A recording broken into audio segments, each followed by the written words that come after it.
Thank you for listening to this Belly Up Sports Podcast Network product.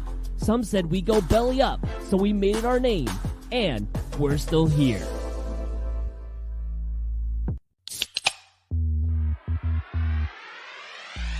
Call yourselves Title Town? Are you kidding me? That's fraud. It feels like a gray area.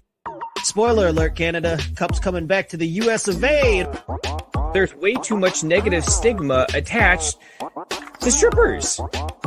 I hate you guys so much. My dog just shit his ass. Hey, everybody, what is going on? It is Wednesday night. That means it is time for another edition of Craft Brewed Sports. I am Mike. With me, as always, is Scott. Scott, how you feeling tonight, man? I was feeling better before that 37 seconds was left on the clock. rough weekend for you, man. Real rough weekend. And it doesn't get better to see all the posts of people from the Green Bay fans who are like, they're cheering with 37 seconds to go. And there's the reason why I've always hated the Packers. It goes before Favre. Green Bay Packer fans in the mid 90s were real annoying as fuck. Real annoying. I'm sorry, man. But hey, at least both the Bengals and the 49ers both sitting at 2-1, man. So we're right there with you. Yay. Same as the Bengals, something you never want to say out loud. Hey, we're a division leader right now, man. Top of the AFC North, baby. Hey, yeah, that's something for another week. Hey, Scott, they got a bye week this week, man. Yeah, we do have a bye week. Tomorrow night. Yeah, exactly. It's a bye week. Yeah. At home on a short week against the Jags. Yeah, I mean, come on. Yeah, but the Bengals will find a way to lose that one. You bite your tongue right now, Scott. You bite it. How mad would you be if they gave Herbs his first career NFL victory? I might not be able to cheer for the team again. I might not be able to. I'm not even joking. Not to mention with Trevor Lawrence, what if he lights it up too? It'd be like, your nemesis from college and your nemesis head coach, or one of them. Double whammy. Yeah, I might not be able to cheer for him ever again. Mookie also here. I'm changing the subject. Mookie, how you feeling tonight, man? I mean, I'm feeling great because William is in a whole world of hurt talking about college nemesi, whatever. Fuck that guy and his squad down there in the Carolinas. They done. Era over. How excited were you after that second overtime? Oh my God. And it wasn't just that they lost. It was they looked like shit too. It wasn't like whatever. Who the hell? It was South Carolina. It wasn't that they played out of their minds either. It's that what's his name? It was North Carolina State. Oh, even better. You throw a state on the end of the name. That's even better, right? Like South Carolina State. Whoa! Put some respect on the Wolf Pack, baby. It's the Wolf Pack. You got to throw some respect on that name. I mean, yeah, sure. It was no Georgia Southern. Fair. But at the same time, they were at home and they looked like crap. It just makes me so happy to see that. So I'm doing also well. Not at home. They were at North Carolina State. Rough weekend for you, Mookie. Off to a blazing start. Well, you know. As always. Yeah, they played North Carolina. It was at home. It was North Carolina State. I just remember seeing a bunch of orange. That's all. After the part where they lost, you got everything wrong. Congrats. Yeah, because at the end of the day, William's going to get fired next year. So who gives a shit about the details, right? I think he's got a little bit more cachet than losing this season. No, because it's going to be downhill from here, and he's going to end up stabbing someone. All right, listen. Well, yes, if he stabs someone, I got odds on him. Well, yeah, if he stabs somebody, he's probably done. That's a good call. Yeah. Tons to get to tonight. We've got some NFL and college football overreactions. I want to talk some fantasy football because I am not having a good season this year, but apparently I'm having a better season than one fan who took it out on an NFL player. And then later on, we'll round up everything else. MLB playoffs. I don't want to talk about, but maybe Scott still has some hope there.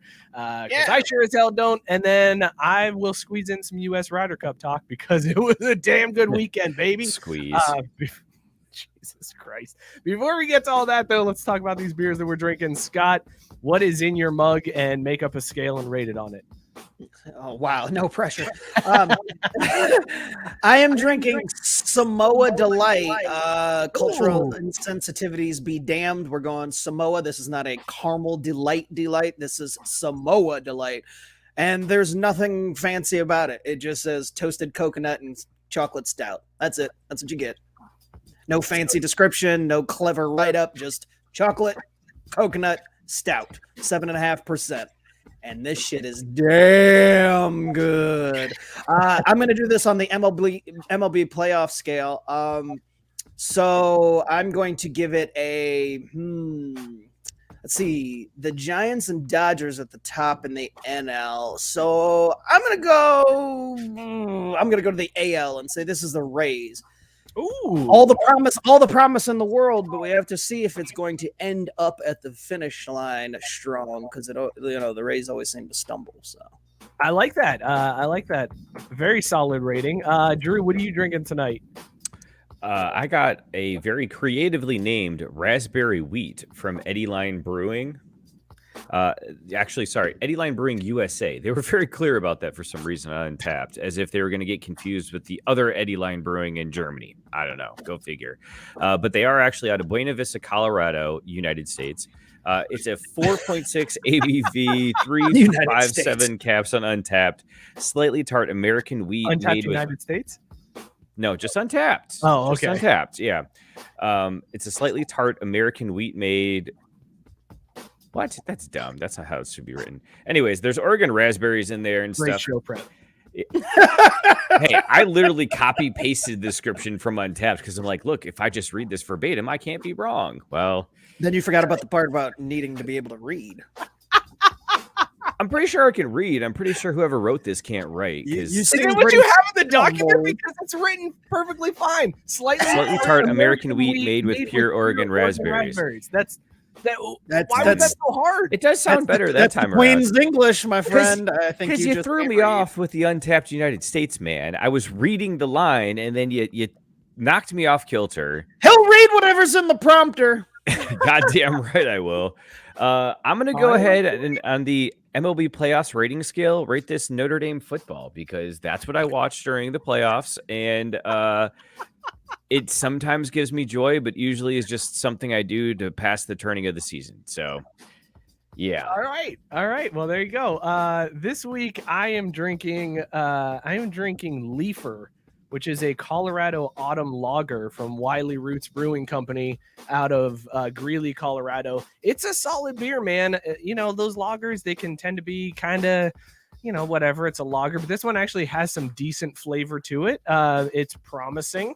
I expect it to hold up and do well. So on the MLB playoff scale, I would give this one the Braves, assuming they make it in, assuming that they don't choke away this series against the Phillies and that they actually make it in. I would expect them to do fairly well. So I'm going to give this one a Braves on the MLB playoff scale.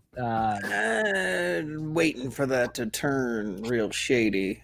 You good there, Scott? You okay? I don't know if I like that scale, or I don't know if I like your choice for the scale. Why? I think the Braves are going to do fairly well if they make it into the playoffs. You're a son of a bitch. I mean, is that really what you want to be doing right now, Mike? Is trying to throw shade.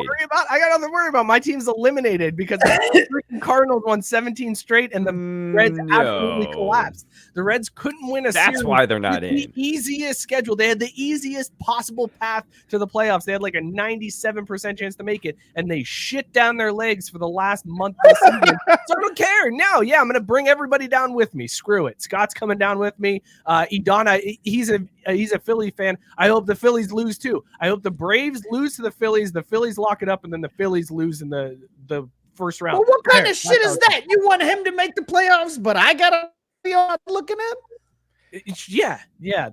Why can't it be the other way around? That's how my anger took me right now, Scott. I'm sorry. I don't know. I just love how this didn't have to happen if you didn't want to be all petty, bitchy, and butthurt, Mike. Mike woke up. You didn't have to go here. Yeah, you did. You woke up ready to fight.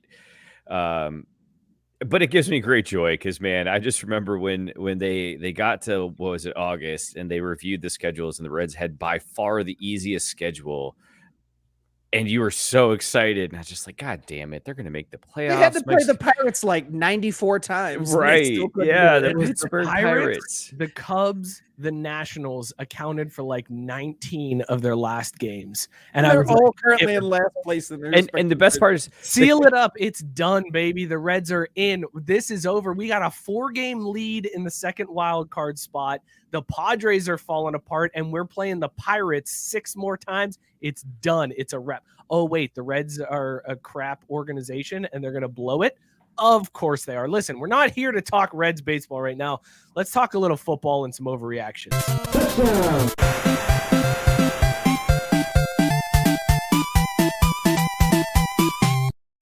All right, listen, so we are going to talk. Drew, I just saw that message that you just sent to the Fire and Ice chat, and no videos. She's going to get videos. Jenny is going to get videos of you looking like a dummy in the gym. It's going to happen. We're going to manufacture this. We'll get this done before we get the Fire and Ice challenge actually paid off. Speaking of looking like dummies, hang on. Speaking of looking like dummies, Drew said before this show started that if he was out on a football field, he could nail a 45-yard field goal. He needs 3 attempts to do it, but he could hit a 45-yard field goal. Chime in. Let us know what the punishment should be if Drew is not able to hit a 45-yard field goal, or what I would have to do if Drew does nail one. Because no way. So while you were doing the show intro and stuff and all that, and shout out Gabe. Look forward to hopefully seeing you in South Bend, Indiana this weekend for a huge top 10 college football matchup. But we'll get to that in a second. Mike, I want to put a keg on the line. Loser buys a keg for the winner, and then we all drink it together. The 3 of us field. drinking a keg? You think I have time to drink a keg? What? I mean, I didn't say it'd have to be in one sitting. Do you realize how long it would take me to drink a keg? Like at this point in my life? I'm thinking it's like 3 like barbecues. Like, you know what I mean? Like we have like 3 barbecues. And just as barbecue season wraps up, yeah, good sound. Are you kidding? Did you go outside today, Scott? It was like 85. Like, I'm telling you, we got a solid month left of this shit. Then the polar ice caps will come down on us in Cincinnati for like 6 weeks, and then we'll be able to barbecue again. So I got to bring up this beer that Gabe's drinking. He's drinking Pull My Finger IPA from Bad Dad Brewing. And I need to search this brewery out, because if your name is Bad Dad and you're doing a beer that's Pull My Finger IPA, I feel like all of their beers are just going to be dad puns and dad jokes. And I want in on this. I want to find this brewery. I want to hang out with them. And I want all of their beer, because that sounds amazing. All right. Chime in the comments. Let us know what Drew needs to do when he is not able to hit a 45-yard field goal. Caitlin saying a Heineken mini keg. That's something I can knock out. I can handle a mini keg, but how about you have that Heineken mini keg when I come to meet your child for screwing me over this past week, Caitlin? How about that? That got weird, Scott. I was confused. Because now she knows it's cool. Why are you screwing with? Never mind. I'll catch your daughter outside. How about that? All right, listen. Moving on. Well done, Drew. Let's talk some overreactions from NFL and college football. Let's do football overreactions. Scott, this is becoming your favorite segment. You're enjoying overreactions week after week. So let's start with you. What's your overreaction after week 3 of the season? First overreaction.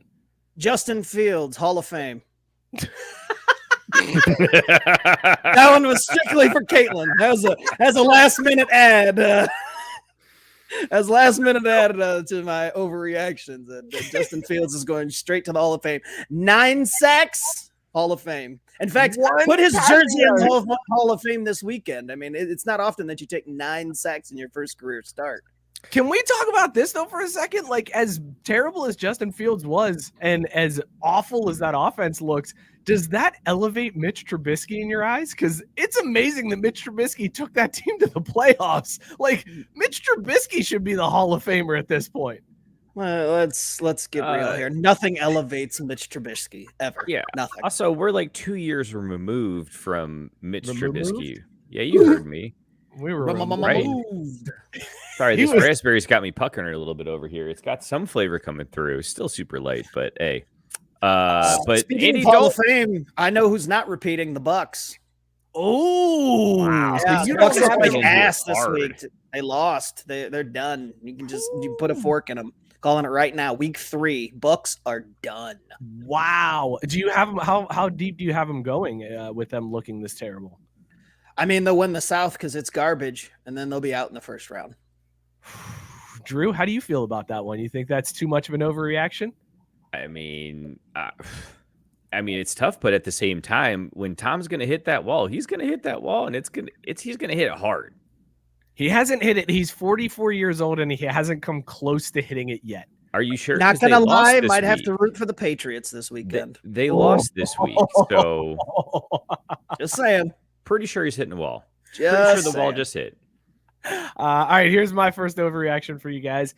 Every football experience needs to have a Manning brothers type of commentation going on. I am done with regular broadcasts. Give me nothing but the Manning brothers or two good personalities sitting down and just watching the game with them, because that is so much more entertaining than anything else that football does. I would watch the Manning brothers call anything. If you are not watching the Manning brothers on Monday Night Football, you are doing it completely wrong on Monday nights. And I'm furious that they're now taking 3 weeks off after that. But man, is Max Kellerman in regards to you there, Scott? Because what? I don't know. I'm pretty sure Max Kellerman's a reference to you there. That couldn't be me, because I was just saying that I was rooting on the Patriots. So Kev's not coming. Well, then he added the also Scott, my man. So I don't know. Maybe I'm the Max Kellerman there. Are you guys on this Manning broadcast? Like, am I alone in this? No. All I know is that the youngest Manning flipped everybody off. I don't know anything else about anything. He did. Also, I love that you referred to Eli as the youngest Manning. That was yeah, exactly. Because you got the other two. You got Cooper, and you got his much better older brother. So then you got the youngest Manning. Wow. The drunkest Manning, if you will. Well, that's fair. And also, Kev's comment about Max Kellerman was in regards to Mookie talking about whatever, ball. Kev. Fine. You know what Max Kellerman has that you don't?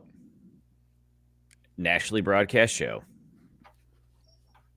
You got him. Man, yeah, right?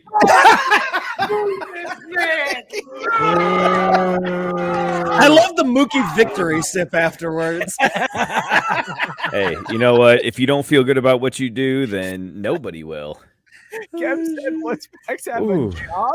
Damn, Kev. See, Kev, why is he got to go dark, man? I wasn't trying to go dark with always it there. Dark in the comments with Kev. That seems a little racist. Mookie, are you? Oh Jesus, Mookie, are you watching this? Are you watching this Manning Brothers thing? Oh, dude, I love it. Yeah, I'm eating this stuff up for the whole 10 minutes every week that I tune in.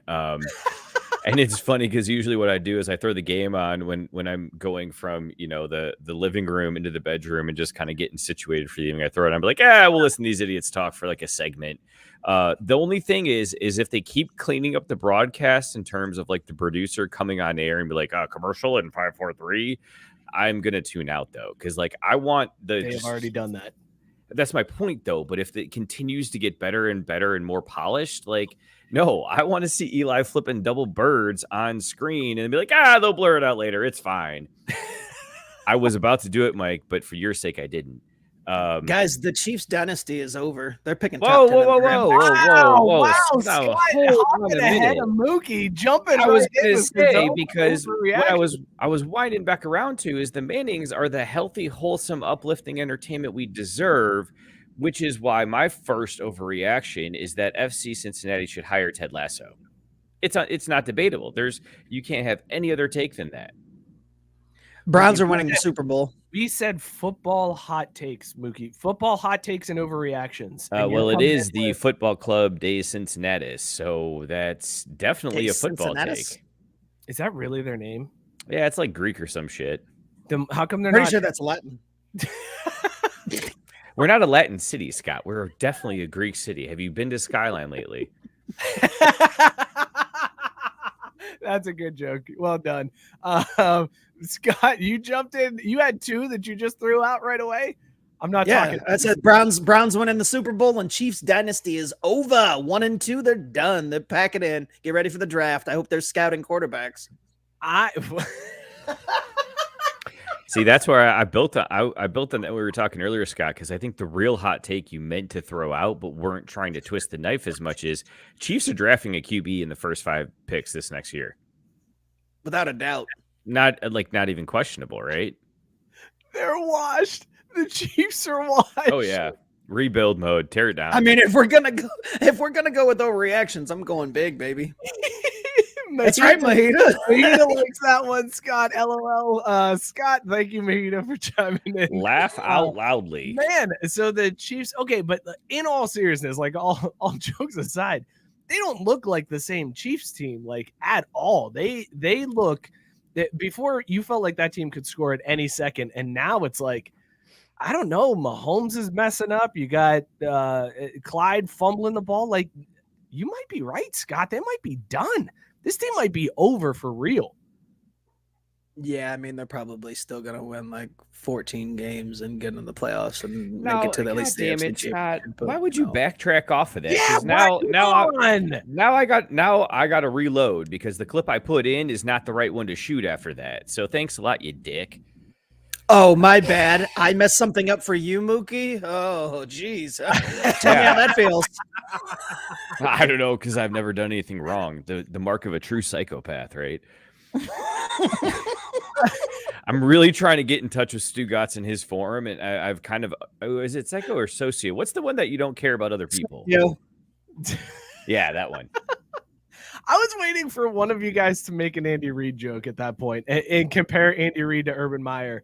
That man had to go to the hospital. Like, I'm not going to make fun of him. Like, he legit went to the hospital, not heart pains. I'm out. I'm not going to make fun of him. All I want to know is, like, when he was going through that ordeal, and you know how sometimes when you're not feeling whatever, you start to sweat and smell. Did he smell like barbecue or McDonald's? A1. The Titans are going to get the number 1 seed in the AFC. Hands down, the Titans win the AFC. They will come out with the best record in the AFC. They will be the 1 seed. That is a very Tannehill MVP. It's absolutely going to happen. And if you don't think it's going to happen, I will die on this hill because the best is he's going to steal all the votes from Derrick Henry, his own teammate. The whole division is such garbage that the Titans are just going to like clean up this entire season. Titans number 1 seed overall. Mark it down. Vrabel, coach of the year. Hands down. It's going to happen.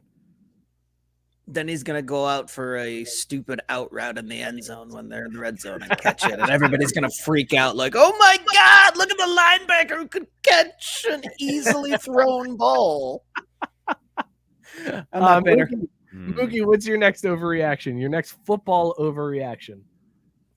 You moved my fucking shit, man. Like, what happened to the notes?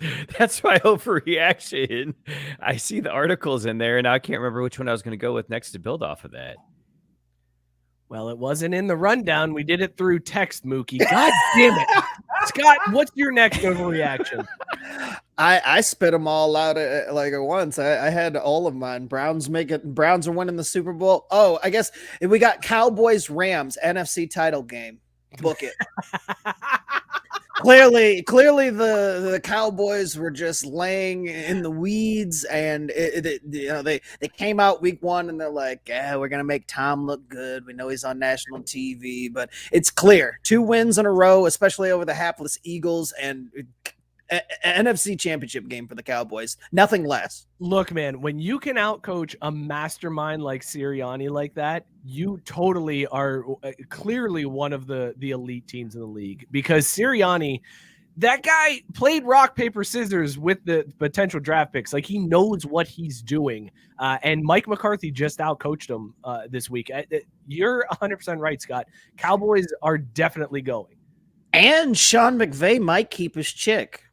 Now that he's got a real quarterback. Well, she might stay with him. I mean, we're going overreaction, so I figure, again, go big or go home. Like, Sean McVay keeping his chick would be an upset. That's a pretty big upset. That's a huge overreaction at that point, Scott, because she's like 3-0. You never did this with golf. Chase saying the Cowboys are the Cowboys till they're not, just like the Bengals. Well, funny you should say that, Chase, because here's my next week 3 overreaction. The Bengals win the AFC North easily Book it. Joe Burrow is going to march through this AFC North. They might split with the Browns, but they will not lose another AFC North game the rest of the year. They're going to beat the Ravens twice. They're going to beat the Steelers again, force Big Ben into retirement. The Bengals will be your AFC North champions this year. So Mike, I thought the whole point of this segment, the bit was that it was like way out, just outlandish overreactions. What is that? Not what we're doing anymore? Oh, because I know. Well, I changed it up because that's one of the. I had to throw something in that's very. It feels fairly rational. If you that one, me, that but, one was one that I'm like, listen, I'm gonna throw in a real reaction, like a legit thing in here that as like a control. Just like the listeners on their toes. Right. I just got to make sure. Chase and Lamar gonna make that defense look stupid twice, like he does every year. Listen, man, I respect Lamar Jackson. I respect what he does, but this ain't your dad's Cincinnati team. All right. This is Joe Burrow's Cincinnati team. And Lamar is such a good running back. He really is. But if we're gonna talk about, dark horses making a run. Running back though, man. He really does. When are they just gonna wildcat him out? I mean, I know he can't read defenses. Biscuit saying you will lose to the Browns twice. Browns take the division. Browns win AFC. Browns win Super Bowl. Thank you. Yeah, Scott is on. I think the Browns make the playoffs. I think they get in as a wild card, and I think they could make it through. I'm not saying the Bengals win the Super Bowl. I'm saying they win the division. I think they win the AFC North, and the Browns are a decent team. That's why I think they'll split with the Bengals, because those two teams are very, very good. Myles Garrett looked ridiculous. Did you guys see that play against a Hall of Famer nonetheless, right? I mean, I don't know if we could go Hall of Fame. No, I thought we all agreed that Justin Fields is a Hall of Famer. Future Hall of Famer. I'm sorry. I'm talking more future Hall Hall of Famer. Not in yet. But dude, there was the play that they broke down where it looked like the video just cut because he moved so fast to shed the block. It was unreal, and I wish YouTube would let us show videos like that, because man, it is the most amazing thing ever. Also, I think, can we do this press conference from Baker Mayfield? Because I want to know if you guys picked up on what Baker was doing after that Browns win. Did you guys hear about his press conference? I did. Did you hear about back to 2010? Yeah, it did kind of make its way on TikTok, oddly enough, which really threw me for a loop. But because you're just on there for co-eds? I mean, isn't everybody? Not while I'm drinking, Mike. Not while I'm drinking. That was well done. Thank you, sir. Thank you. Chase saying, look, I love Burrow, and I'll be happy for them to be second in the division forever. You're going to be disappointed because it's going to be first. And Biscuit saying the glitch in the Matrix play. Yes, that play was unreal where Garrett jump cut, like he basically just teleported across the line.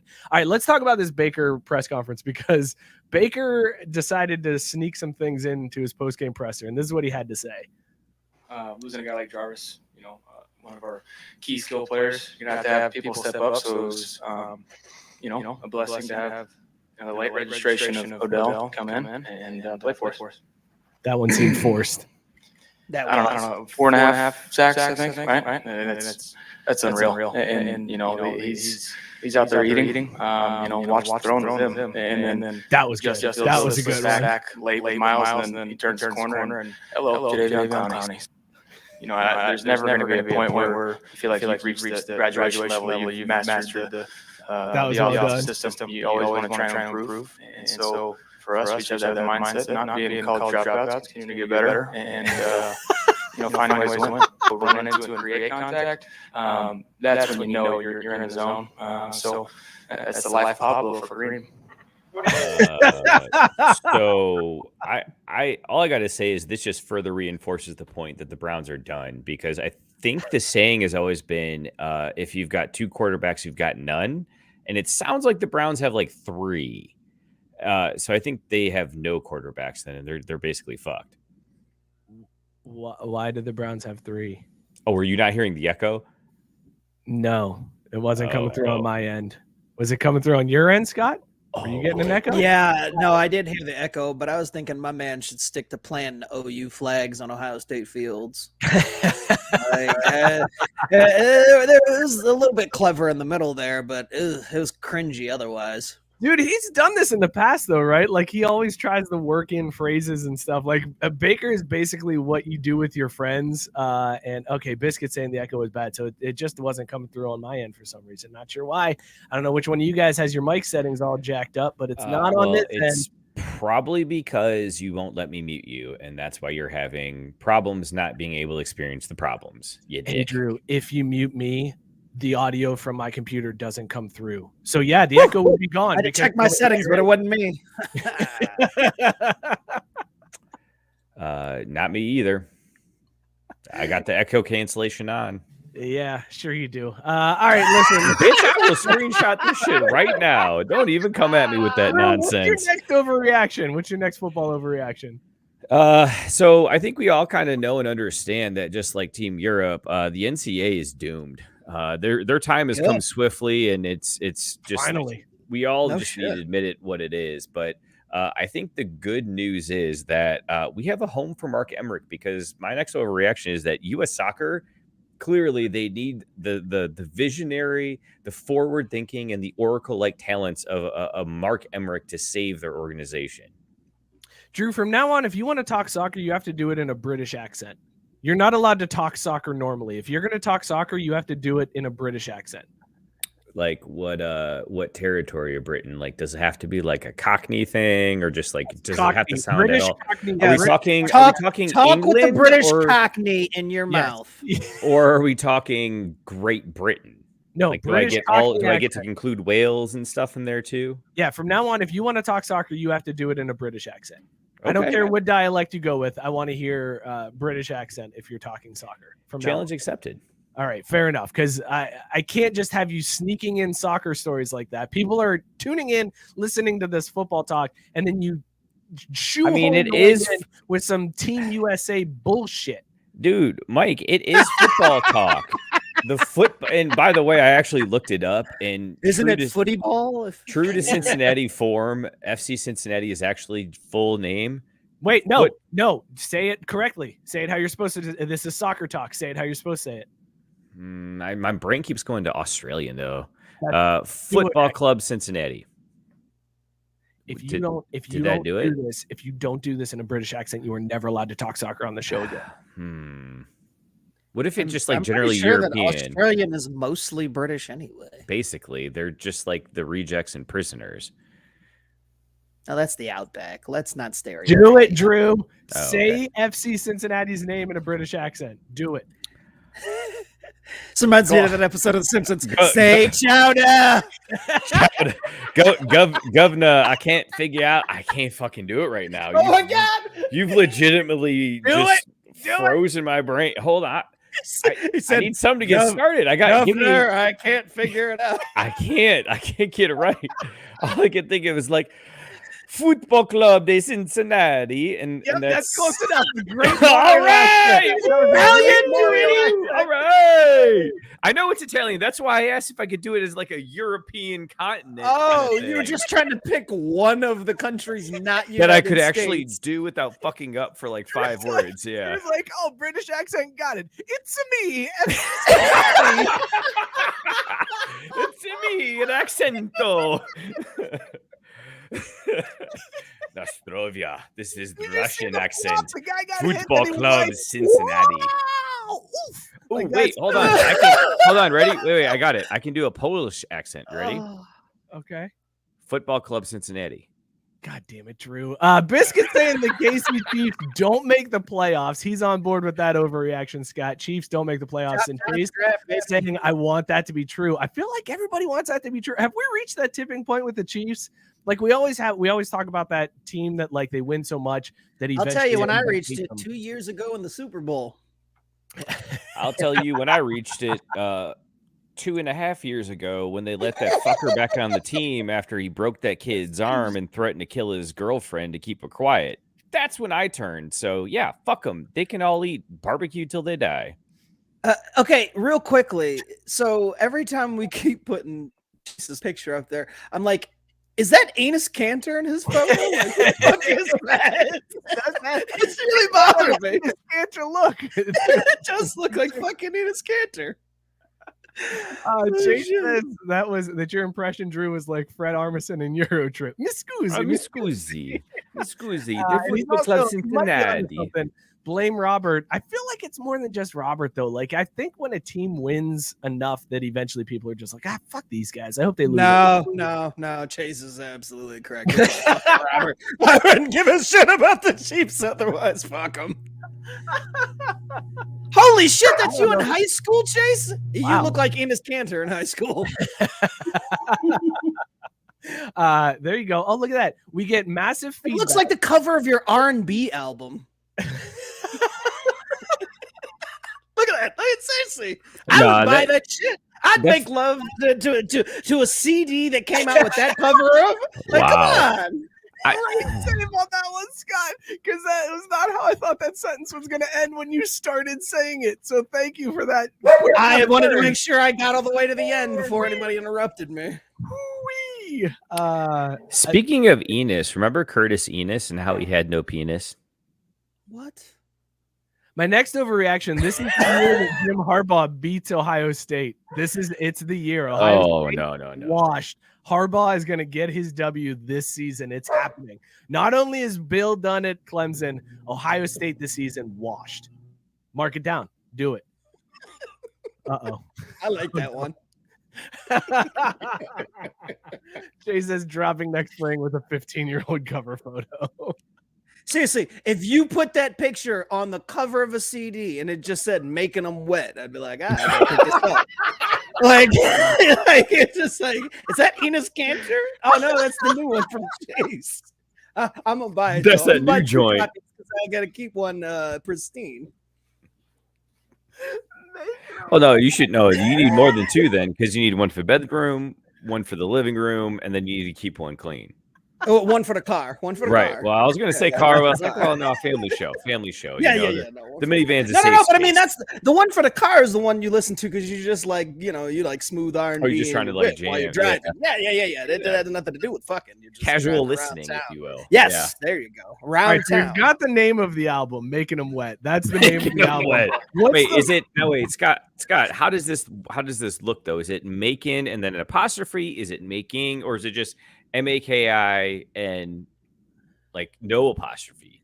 It's definitely the making, the first one with the apostrophe. With the apostrophe. We're gonna go proper, MAKIN apostrophe wet. Making wet? Now, did we make them wet? Oh yeah. Sorry. And Biscuit's saying that picture is next to the word moist in the dictionary. Exactly. See? Yep.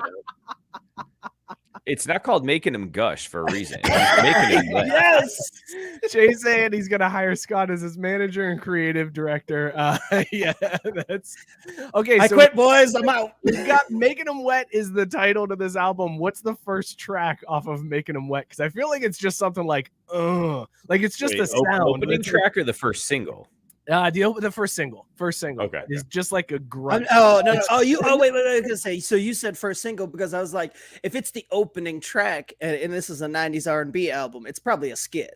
Like it's some intro intro that like builds up the thing, and then you hit it into that first single, that radio single that you've heard for like an entire year that you're like already sick of. But that's the first one right after the intro track that is just a throwaway intro skit where it's just like a guy like just a deep voice, just "Hey girl." Like it starts out with the phone ring and you just hear the other line of like through the old wired phone, you just hear the girl. It's the track that you're mad as fuck that comes on when you have it just on a random autoplay, and it comes on and you're like, God damn it, the fucking skits, man, just popping on for 15 seconds and then counting that as a track. Stupid iPod. See, and that's why I always like the intros that were baked into the song, right? Because you're like, all right, at least they're gonna play the song. But that wasn't the thing in the 90s. It wasn't. Get the track count up. No, they were. You would get an album and it would be like 47 tracks long, and you're like, how is it 47 tracks long? And it's like 8 songs. because they have an intro and an outro to every single song. It just goes and then they've got the interludes and the skits. Like, yeah, there's like 42 tracks, 8 songs. Wow. Yes, this is fantastic. Phone call, the girl answers, and he just says, "Hey, baby." Yes, that's it. Yes. And then you dropped in track 2. Yeah. And then Chase says first track is a skit that's just an answering machine message. And that's another good one. Like, right. The answering machine clicks on. It's like, you know what to do. Beep. And then it's like a girl that's like, I miss you so much. And then boom, the music hits for the first single. Guys, did we just make a gold record? I think we did. Why do people? I mean, we got to like write the music and the lyrics. And stuff. We could hire some college kids for that shit. Yeah, like that's not the hard part.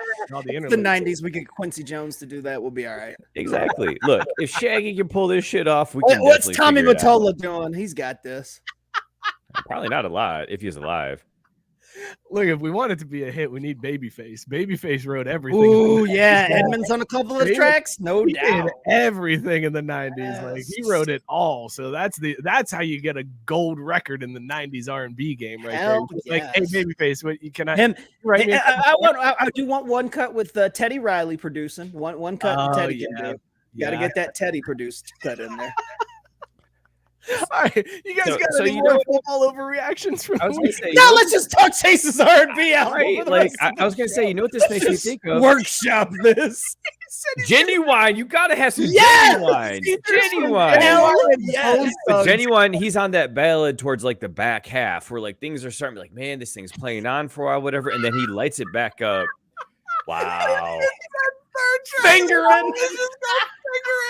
Notice he put the the punctuation in there correctly too, though. And he did it. He did it correctly. Yeah, he put the work in, man. Genuine. Genuine's a good choice, man. That's a great choice. Pony, the guy that did Pony, yeah, you got to have him on a track. Oh, easy. Yeah. Would Genuine do it? I feel like Genuine would be like, I'm too big to feature. I'm not. No, he'd do it. You think so? We position it as true art. Genuine in the 90s wouldn't do it. Oh no, of course. That's what I'm saying. Genuine in the 90s would be like, no, I'm too. All right, fine. So we get somebody like D'Angelo or something. Somebody close. Wait, did we like time travel back to the 90s? Like, I'm pretty sure now, like Genuine today would do it. Well, yeah, he said that, but it's 2021. There's no such thing as R&B anymore, so we have to go back to the 90s. No, but see, Scott, that's where we bring it back, man. Motown's back, baby. You just got to breathe some life into it, and then the kids will pick up on it because it's a bop.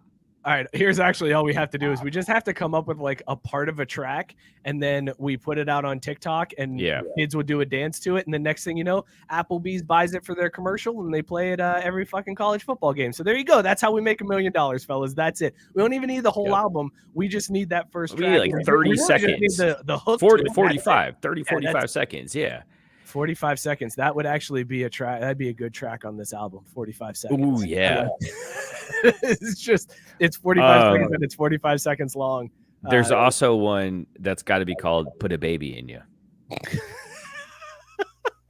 You know, because that way we can pull. But we can all agree, no R. Kelly. Yeah. Well, God, no. Ooh, no. Do we throw a nod to modern times and reach out to Britney to see if she wants to get in?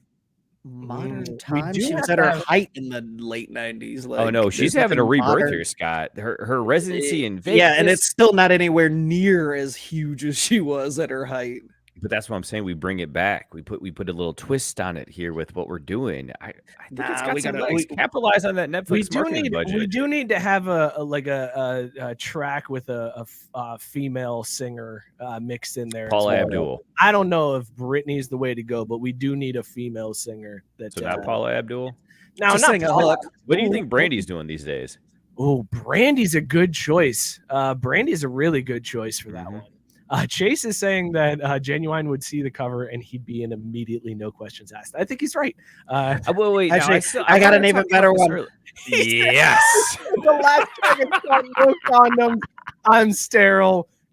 There's the walk off. That's Yep. But yeah, but I also go back to the female. Like I know it doesn't necessarily fit the 90s, but I want a track specifically called "Steal Your Girl" featuring Sierra. If you catch my drift on that one, Russell Wilson.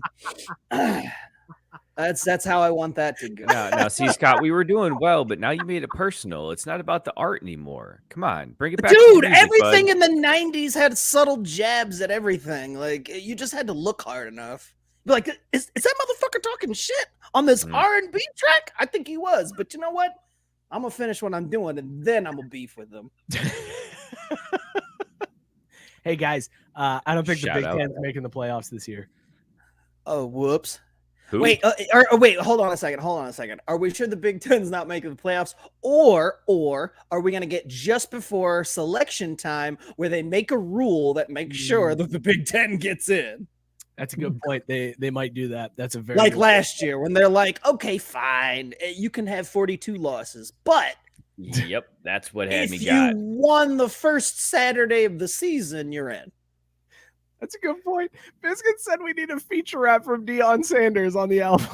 with those just absolutely fire sunglasses. I mean, this No, because Deion said that's another 90s thing. Bonus track. You gotta buy the deluxe edition to get that cut with the rap from Deion Sanders. Okay, now did you hate No. when you got the album that had the bonus track? How pissed were you that there was like 82 tracks of silence and then it's the the bonus fucking track worst. instead of just like a bonus track? Like there was one album, I forget who it was, but they had like 82 tracks of silence, and then there was a bonus track, and then there was like 4 more tracks of silence, and then another bonus track. And I remember hating everything about that. Okay. So wait. You ask an interesting question, because which was worse, the bonus tracks that you had to fast forward the last track to get to, and it was like you said, like it was like 16 minutes in, and then all of a sudden you had the tracks, but it was one continuous track. So that last track was like 80 minutes long, but you had to fast forward through silence for most of it. Or was that worse? Or was it worse when, hey, bonus tracks, everything's like, but we got this double CD, and all that's on the second CD is this bonus tracks. So you can put the CD in and listen to 5 tracks and swap it out. Like that was an even bigger pain in the ass to me. That's having a big pain the in bonus the tracks on an entirely different disc. but at least then I could get to it easily. Like I didn't need to go to the bonus track every single But time. you're sitting driving around in the car having to change the CD. Like, get the fuck out of here. But you're driving around the car and you got to keep pressing that skip 10 seconds. And you like eventually you learn how many times you have to hit it. But damn, that first time when you're trying to balance that CD player on your little holder inside your car so that it didn't shake and skip, and you're trying to click that button to skip forward. Oh man, that was the worst. I hated it when it was just tacked on to the end of the song. Well, it was even worse when minutes you could fast forward with your CD player, but if you accidentally let go and it skipped the whole track, that's always you'd be fast forwarding it, and then all of a sudden you let go and you're like, oh shit, and then it skipped the track and you're like, son of a bitch, man. Yeah, that So no, this is great. We're talking about this because I was browsing the Fast Track open box bid site yesterday, and they had a whole slew of old school CD players up for auction, and I'm like, is this worth buying just to subject like modern day kids to and do that whole reaction video thing and try to explain to them how this shit works and how far we've come in like 15 years since that shit came out? Like, remember when it was a big deal that there was the buffering system where it didn't skip? Like the tracks wouldn't skip anymore? I believe they called it the ABS, the anti-buffering system, which was done to put on the CD player. Yeah.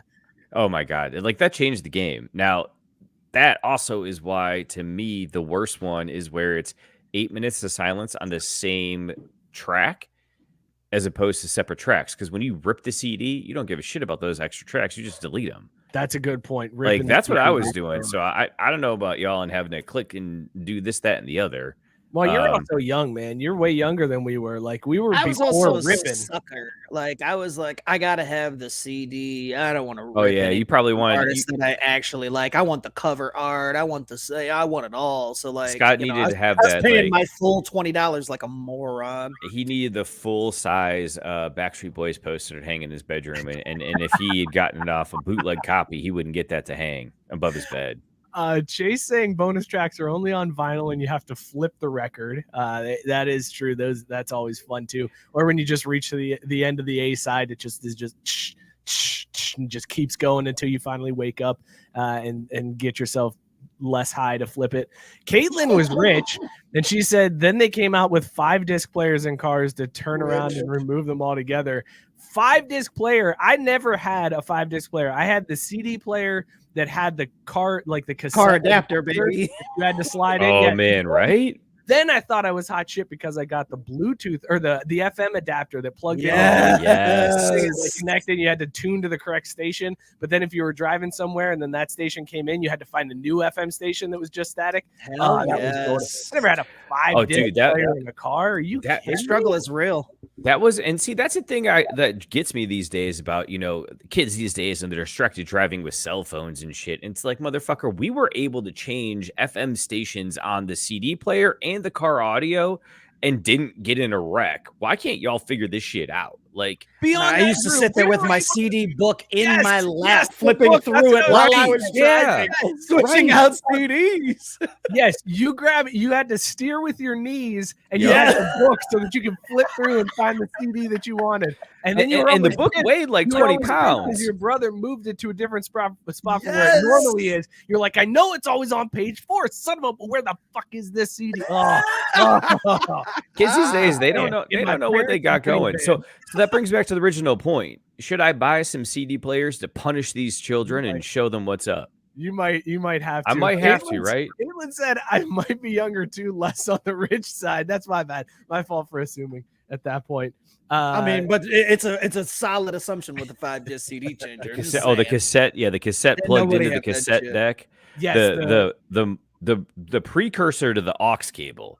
Yes. Which some people know about the aux cord these days still, but like, yeah, the CD, the fake cassette. The fake cassette that plugged into your CD player Mojito was the way to go. And yes, it would skip every time you hit a bump. Biscuit saying, I have to go back to work, fellas. Have a good rest of the show. Cheers, Biscuit. Thanks for hanging out for a little bit here, bud.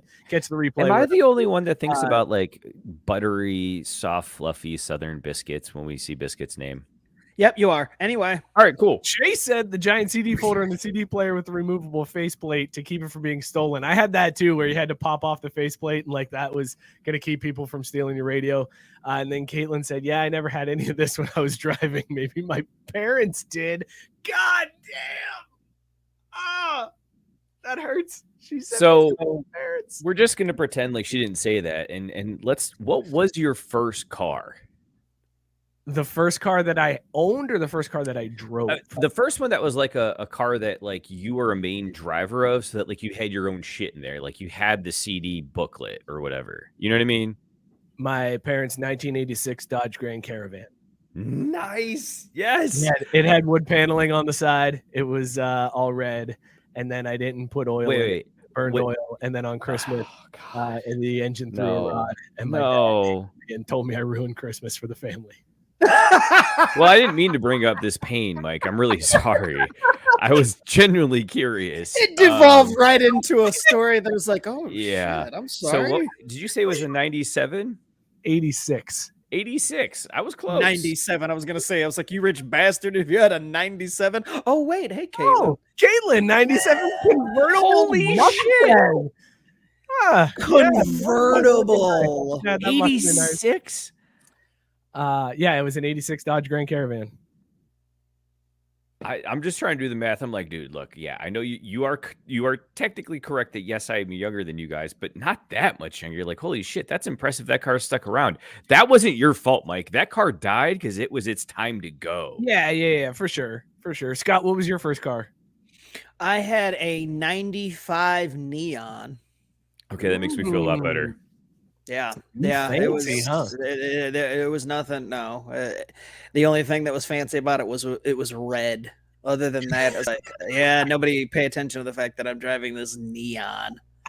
A red neon. That just Would you feel rather right. drive a neon or a Pontiac Sunfire? Because I feel like the neon was the way to Sunfire, go. easy. I mean, it was Oh, it was yeah. cooler. It was cooler at the Pontiac time. Sunfire, I was just gonna say it was cooler at the time, but you won out in the end. Like No, I would rather the Pontiac Sunfire Sunfire was now. the Sunfire was 100% the female car at high school. It was not. If you were a dude driving a Sunfire, you were not. You were like, oh man, I got to take my sister's car today. Well, so here's the thing. You guys grew up in Ohio, so I understand now why you're wrong. But the right answer is definitely the Sunfire.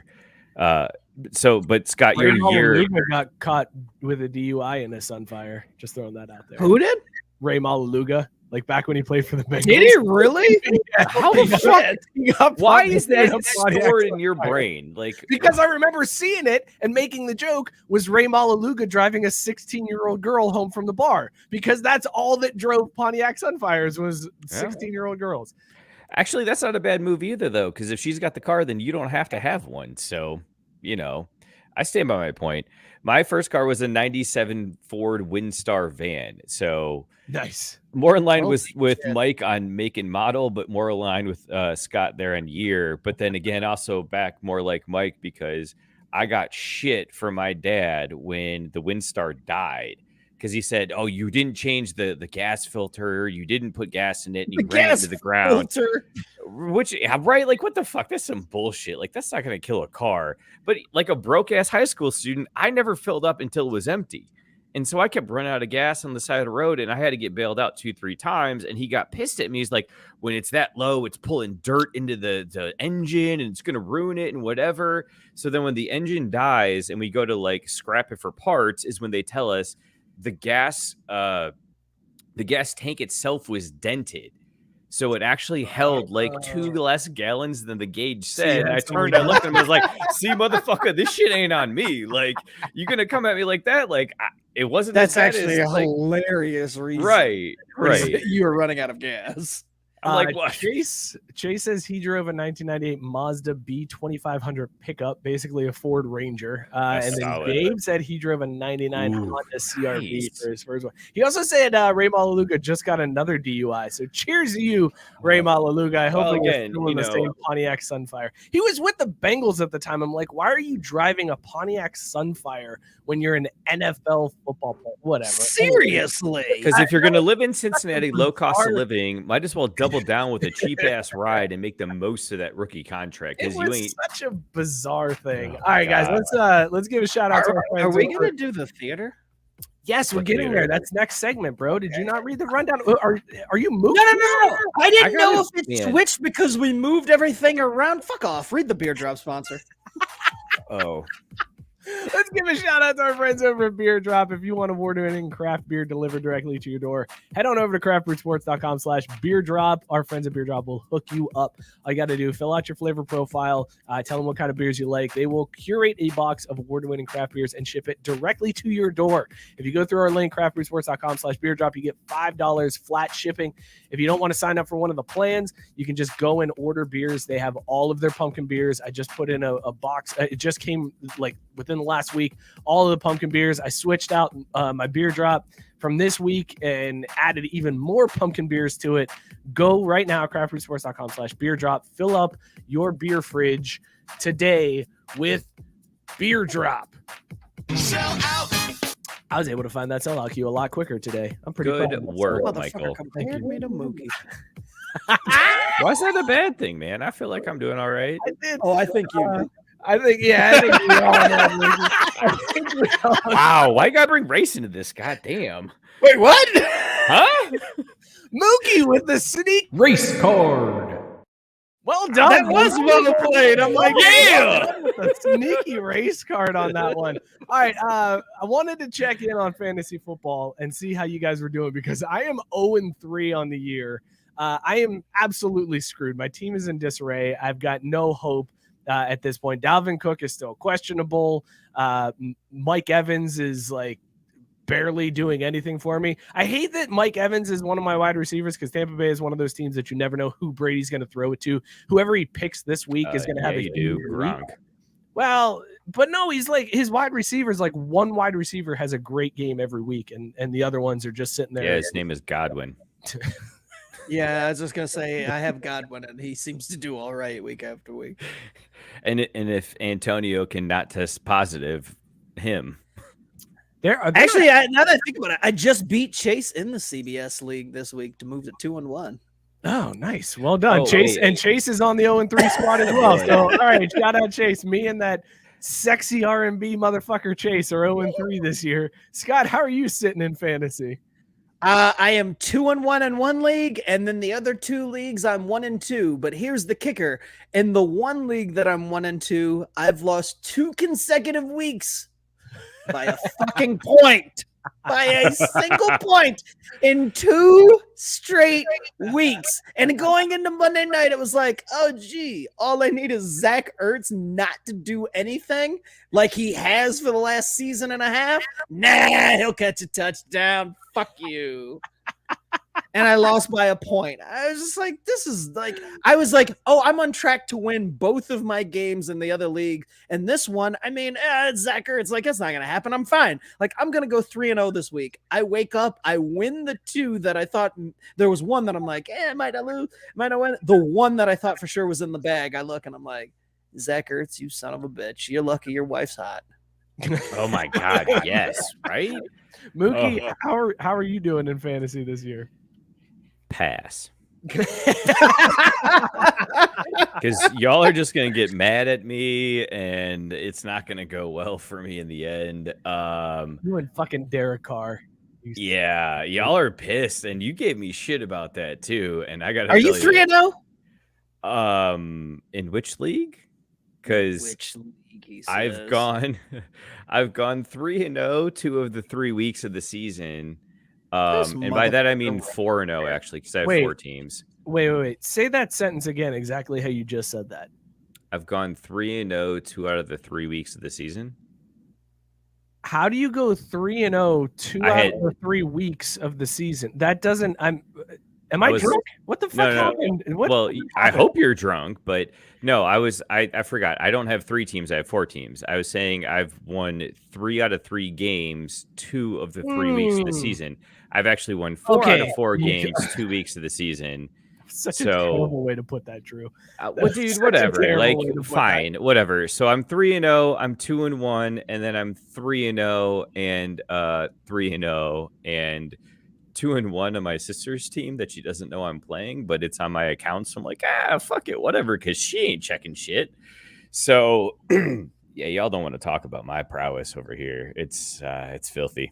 Scott, is there a player that you're especially mad at this year for not producing for you? Because, like, I'm pissed at Dalvin Cook for getting hurt. Like, he's screwed me. Until he comes back, I have no chance.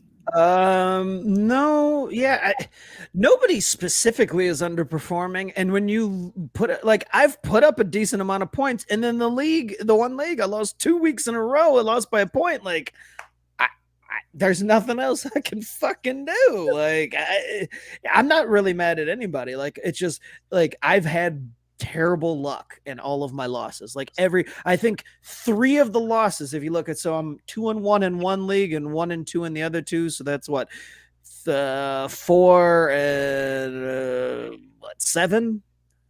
I was told there'd be no math. Yeah, I don't know. 4 and 8. I don't know. All I know is that like at least 3 of those wins, or at least 3 of those losses, could easily be flipped because I lost by a single point in 3 of my losses. So, you know, it's shitty luck. So right, tell us I'm about 11-1, and that guarantees I'll have 2 toilet bowl victories this year. I was going to throw this out in the group chat. What happened? He kicked Mookie from the stream.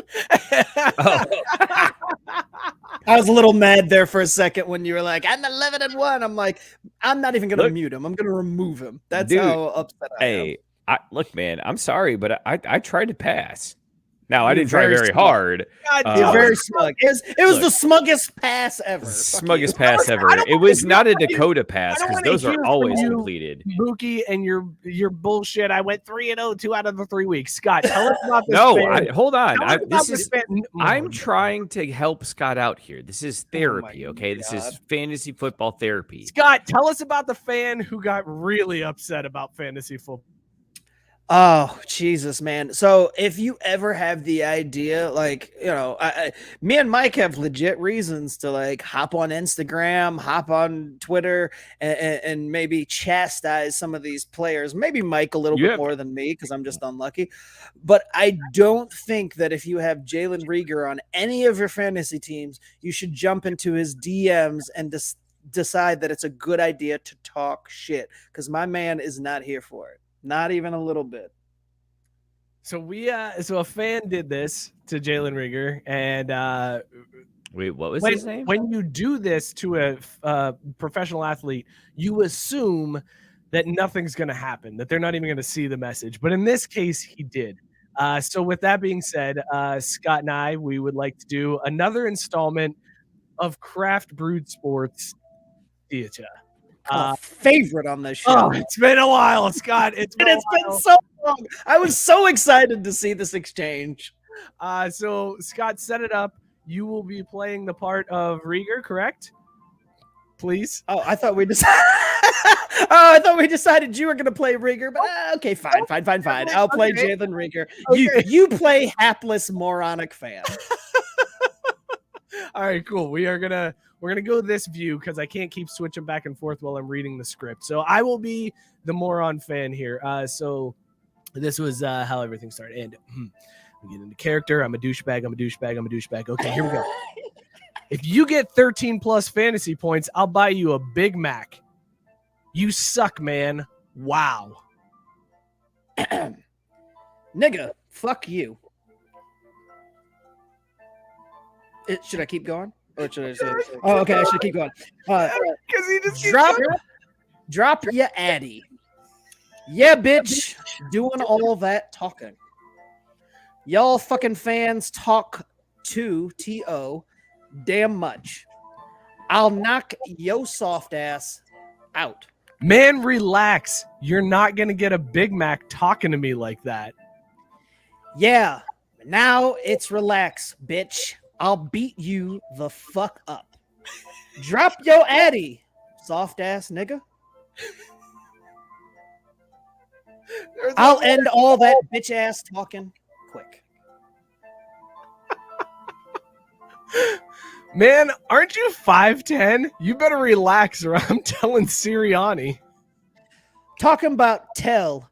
Yeah, you another soft ass in the NFL players' DMs talking crazy. STFU. It won't let me get to the last message. There we go.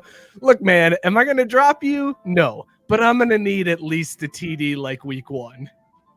And scene.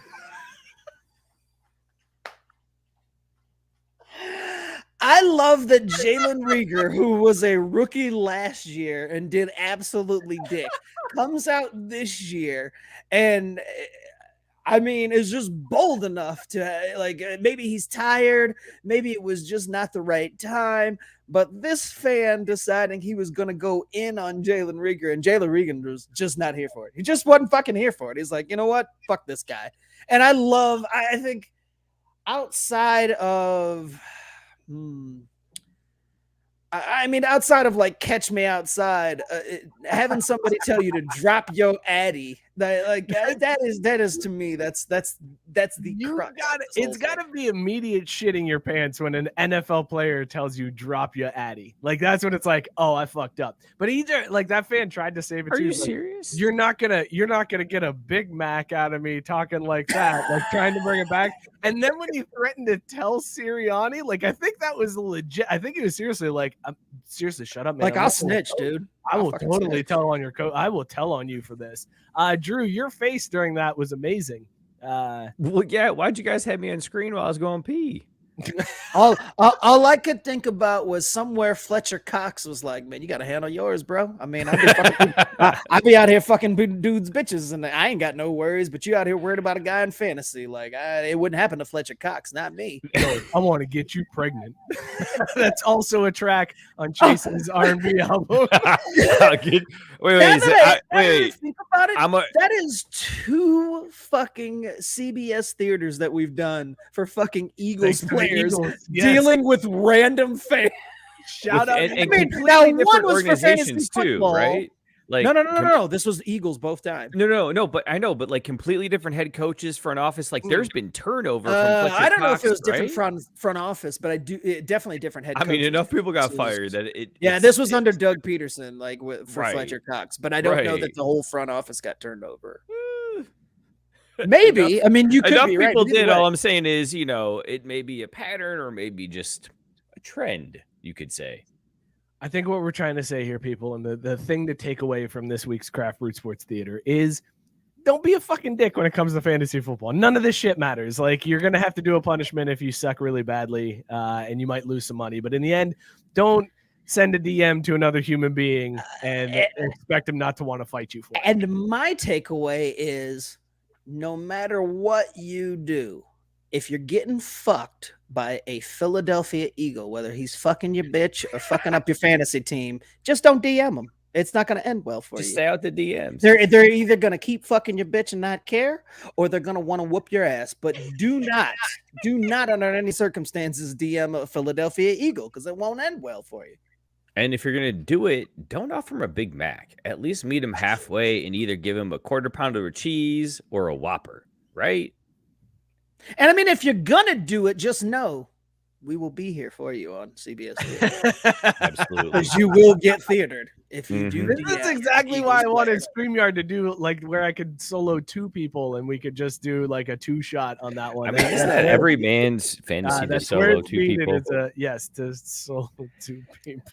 So I will say one of my 11 wins this year in fantasy football, Scott, this may make you feel a little bit better, was literally by 0.05 of a point.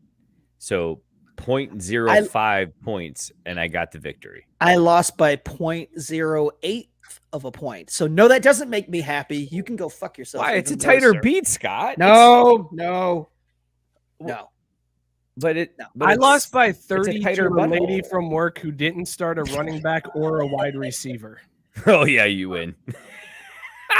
Yeah, now's a great time to Kong Bong.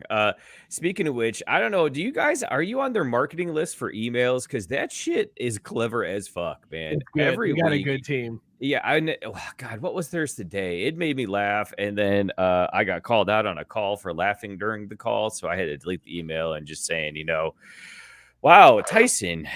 Shout out Tyson, just dropping in to tell you guys, fuck yourselves. Thank you, Tyson. Cheers, Tyson. Cheers. Well done. Did I will save another my comments there. Yes, sir. Oh, Drew's finally got one? Finally. No, I finally watched it from last week. My hose has been broke for like 2 months, so it's not him. Dude, did you order a replacement hose? Like legit, did you or no? Because no, I'm broke. I don't have no money. Oh, okay, that's fine. Yeah, that's right. For kids in the house and all that. I get it. $5? I think it's $5 for a replacement hose. Well, it's $5 for a replacement hose. That's like $5 for the hose and $20 for shipping. Yeah, that's why you should just get a hose and then another Kong Bong kit, because then the shipping's free, dude. Life hack. Also, if you're going to do it, just go to craftbrewedsports.com/beerbong before you do, because you should help the show out when you do it. So if you want your own Kong Bong, craftbrewedsports.com/beerbong, help them out, help us out. It's a really fun thing to do. Now that you can go out to parties and stuff, you can show up with your Kong Bong to the tailgate, and it's awesome. Yes, sir. I think that was their theme of today was a tailgate bong. Here we go. If anybody has any replacement hose, send them my way. You got it, Tyson. You are first on the list to send hose your direction. We will also send you a copy of Making Them Wet. Ooh, now hold on to that though. Don't open it immediately because I feel like it's going to be worth something. We'll send you 2 copies. That way you can keep one in the packaging and then keep one pristine and make them wet. Go ahead, Drew. Why don't you do your Kong Bong in the meantime? Full of Fostas. That's Australian for beer. Foster's. That's rough. Both Tyson and Caitlin are in on that offer. Damn. Yeah. The CD is the selling point. Wait, Hold on, you're making them wet on this. They want the leftover hose, or they want the Kong bong? They want making them wet. They want making them wet. I feel like we're onto something here, fellas. I'm telling you guys, we got to do. We got a gold album. I have got to get that picture of Chase for not only the album cover, but for the Facebook group. Like that picture has got to be seen more than just on Chase's photo on YouTube. Yeah, this is one that we need to make the album cover and actually post it. And I feel like we need to find somebody who is willing to do, like, let's do like an old 90s infomercial, like one of those like after dark CD, like, hey, buy this CD, it's got all these tracks with all the tracks scrolling up the screen. Yes. And we need to do a YouTube video of this where we're like, listen, we need an awesome artist to just put together a couple like snippets that we can play during this. So that'd be such a good video. The Kong Bong marketing email from today was, and this is why it stood out to me. I was shocked they got away with this. Like a good neighbor, Kong Beer Bong is here. And I was like, holy shit, like that's just straight ripoff, but apparently it flies. And what makes it even better is you click into the email and it's a picture of a guy wearing a Natterday t-shirt ripping a Kong Bong. So super mad respect for that. Fantastic. I mean, just check him out. A great Ohio company, doing it right, supporting small families and businesses all around the world. Get Kong yourself Bong. a Kong Bong, craftbrewedsports.com/beerbong. Also, be sure to follow us on all of our socials at Craft Brewed Sports on Twitter and Instagram. Follow us on YouTube. Subscribe to the page. We're close to 100 subscribers on YouTube. We're close to 1,000 followers on Twitter. So make sure you pump those up for us. Help us out. Subscribe, rate, and review wherever you get your podcast. And shout out to Belly Up Sports. Go to bellyupsports.com. They're putting out amazing content. The writers are like pumping out stuff lately. Bellyupsports.com. And be sure to subscribe, rate, and review to all of the podcasts on the Belly Up Sports Network. All right, fellas. Did you know we had a TikTok? We do have a TikTok. We have a TikTok. We've got a TikTok. Hype Williams is directing all the videos for making it. Just throwing that out there. Just all I know is like we got our director in the can, Hype Williams. I love this shot of Drew confused by his Kong Bong. Oh no, I was just pouring some of the foam back in my Foster's. I'm not wasting, I paid a whole $1.50 for this shit. Let's talk. We're running a little low on time, so we're going to have to go through these next segments fairly quickly here. So let's talk a little baseball here. Here's the pitch. Oh, shit.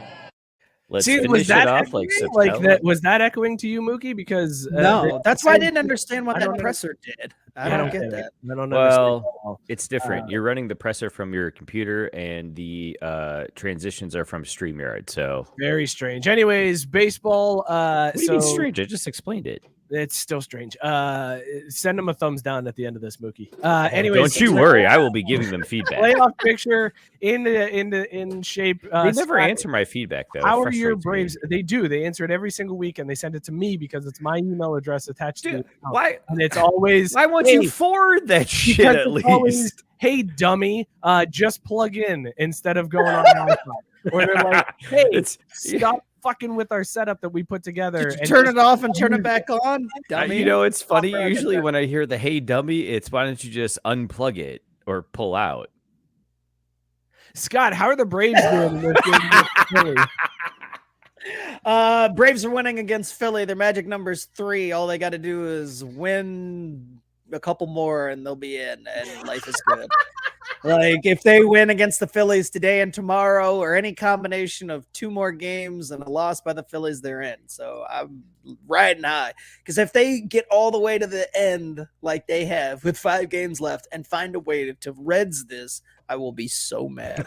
It would be way worse of a collapse than the Reds, because at least the Reds had the wherewithal to do it with like a month and a half to go in the season. Yeah, I'll tell you right now, I'm not coming on the show next week if the Braves somehow find themselves outside looking in. Like, I'm not going to endure the bullshit that I'll have to endure next week. So that's how it's going to go. Now, Scott, did you hear what the Rays are doing? Did you see what the Rays did, or what they will be doing starting in the playoffs? did. That's why I kind of mentioned them earlier, because I'm just like, man, the Rays are shady as fuck. If you know, Caitlin says you had me at TikTok. I just saw Of course that. we did with your 97 convertible. Our TikTok is literally 5 disc CD changer. So anyways, the Rays have clinched, and on the night that they clinched the postseason berth, which the Rays are like a solid team. They're consistently it's crazy. in the postseason, and they have no support in Tampa Bay. There's like nobody that goes to games. They average like 9,000 fans a game. Well, but their payroll is still so low. Well, yeah, but it can be when you have results. Like if you have a low payroll and you're not getting into the postseason, or you're playing like dog shit, then you got a problem. If you've got a low payroll and you're consistently winning and like making it to the World Series or making it to the postseason, then you're, that's the way to do it. That's how you're supposed to do it as an owner. But they unveiled or mentioned that they will be unveiling a banner in their outfield at the start of the playoffs that talks about their split season plan between Tampa Bay and Montreal. So basically on the day on the day that they clinched, they said, by the way, there's going to be a banner in the outfield in the playoffs that touts our plan for splitting our home games between Tampa Bay and Montreal. 1 foot in, 1 foot out. We are leaving this godforsaken Why time. can't we fucking keep politics and sports separate, man? Like, is nothing pure anymore? Why we got a campaign for splitting shit between here and Canada? I mean, haven't we done enough to support them? Day that you propose to your girlfriend, you're like, by the way, I've been cheating on you this entire time, and I'm still going to keep seeing her even though we're going to get married. Yay! And I'm going to live with her half the time and live with you half the time. Like, Drew, this isn't politics. Like, it's just they're trying to move. They want to move out of Tampa Bay. But they just fucking move. Have we not learned anything from the Baltimore Colts, for Christ's sake? Like, if you want to move for economic reasons, then just fucking move. But you know what the shocking part of this is, though? All the talk that we've done since like a fourth of this season was over, I imagine somewhere in Nashville is sitting there in the corner with their arms crossed, like, this is bullshit. We've been on every single franchise trying to steal them all, and now you're telling me you're going to split half your time in fucking Montreal and not Nash Vegas? No.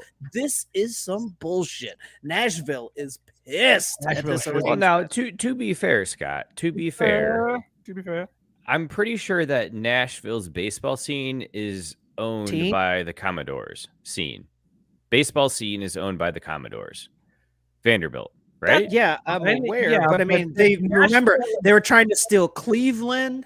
They were in on the Rays too, because remember the fucking mayor or one of the city council members was like, hey, by the way, we might be going to Nashville. Right, but that's my point, is that Nashville is just not a great baseball destination. So if that's really what they're gonna get butthurt about, like, they're kidding themselves. I don't know if you can call it not a great baseball destination. Not a great place for a MLB franchise. I disagree, because I feel like, for it. First of all, the college season doesn't overlap really with the MLB season. There's not a whole lot of overlap there, so it's fine.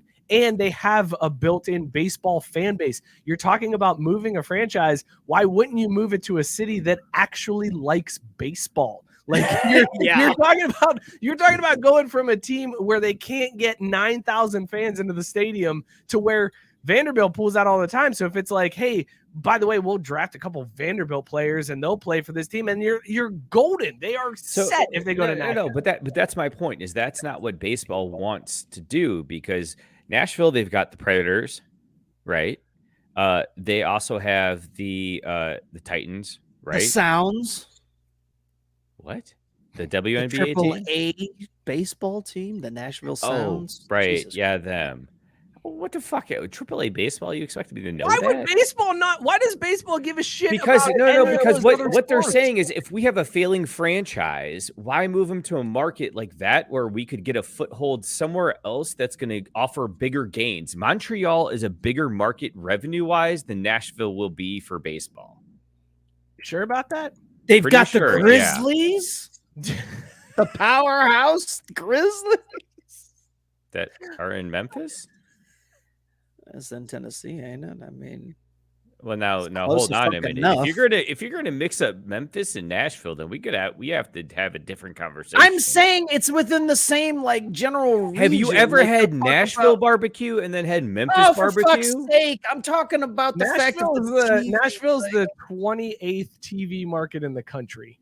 So that's why the MLB would want Nashville. They don't give a shit about the fucking Canadian TV market. Nashville's the 28th TV market. They don't even care if anybody goes to the games because in MLB's eyes, they're like, stay in Tampa. We don't give a fuck. Whatever. Who cares? We don't care about ticket sales. All we care about is TV That's revenue. what I'm saying is they're already getting the Nashville baseball fans money via TV deals. Go to Montreal where you're getting no baseball money.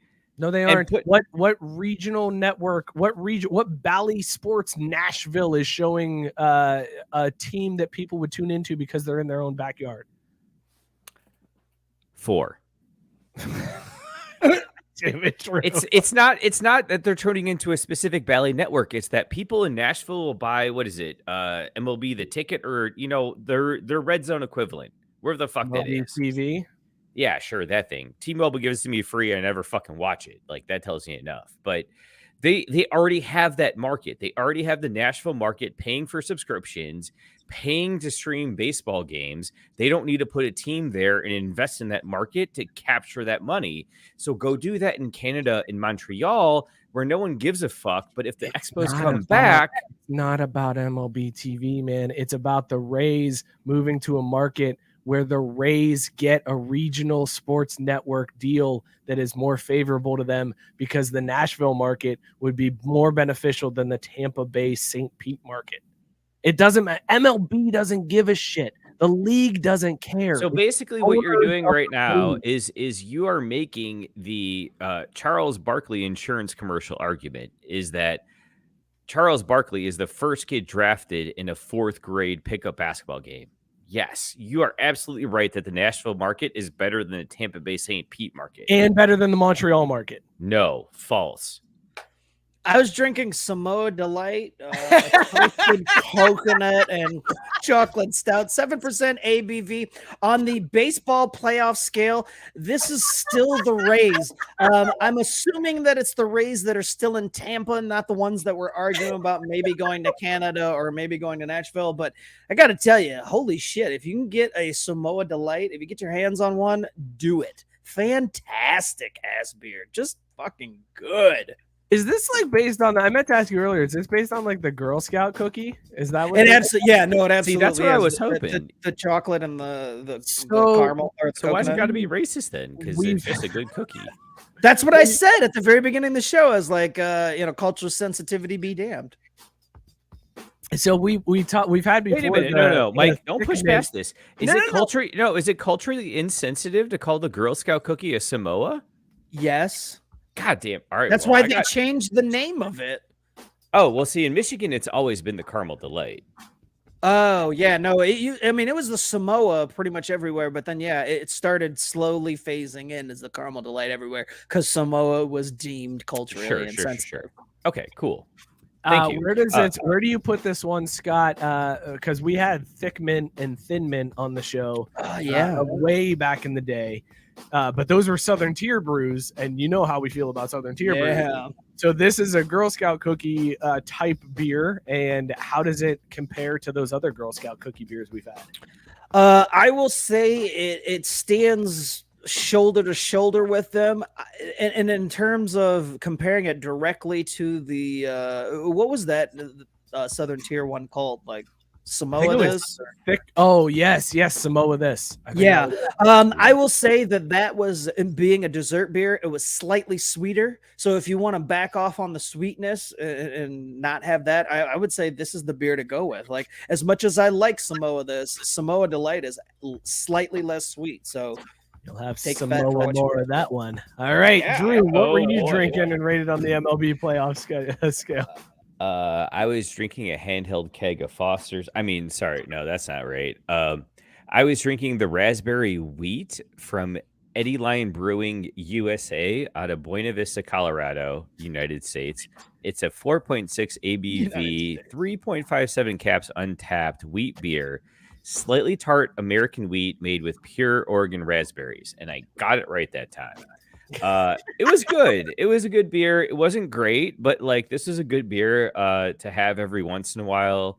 I could see myself having multiples of them, but like not multiples of them every night. So because of that, on the Girl Scout scale, I rated the s'mores cookie, like the sandwich cookie with the what do they call it?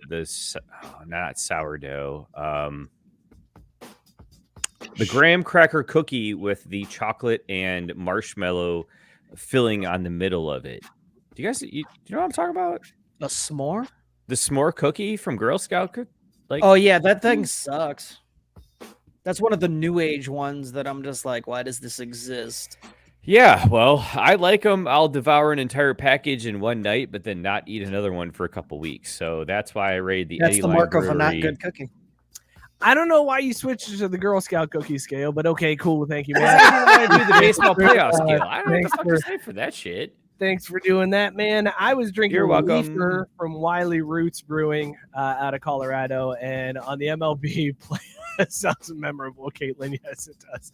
On the MLB playoffs scale, I would give this one. I don't even remember what I started this one. Oh, the Braves. I started this one as the Braves as a way to hate on Scott. I'd give this one. I don't know, the Astros. Like, it's decent. It's middle of the road, but it's nothing that I'm expecting a ton out of this year. Like, it's just like, okay, it's there. It's a thing. It's not the worst, but it's also not the best. And it was a thing that happened. And it comes with a lot of baggage. How does your beer have that much baggage? And I'm gonna throw it in the trash can at the end of this. Oh no. Yeah, you could. I'd expect more, Mike. But yeah, all right. Golf clap. I had to say the word trash can. Wait a minute, Mike. We haven't talked about the Ryder Cup. I know we're gonna have to do it in post game because we're already at our time. This has been funny that it's my bedtime. Gotta go. Bye. You motherfucker. I seriously, I can't stand you sometimes, man. But this has been a fun show. Yeah, you still answer my text messages. Sometimes. Thank you guys so much for tuning in. We really appreciate it.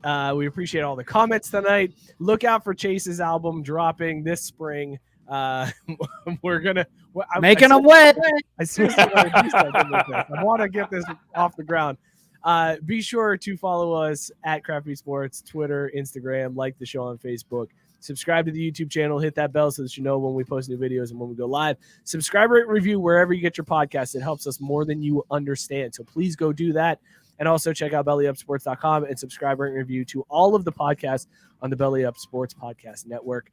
We will see you all next week. Cheers, everybody. Red suck. Catch me at the gas station, making them wet, baby. Go Irish, beat Bearcats. Woo!